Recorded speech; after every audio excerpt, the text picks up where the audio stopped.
Mustabay, atong nakita ang mga trabahante sa gobyerno nga busy sa pag-ugbok o pagkalot aning ibutang nila nga poste nga adunay bag-ong karatula sa pangalan aning dalan dinhi sa may Barangay Lagaw, General Santos City. Nagbutang sila bag-ong pangalan sa dalan, ang kaning Natividad Extension karon Dulay Street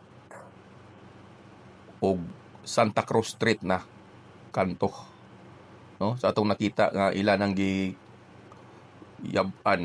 butangan og concrete ang maong tubo nga poste nga naay karatula sa pangalan sa nga bag-ong pangalan sa dalan nga ilang gihimo.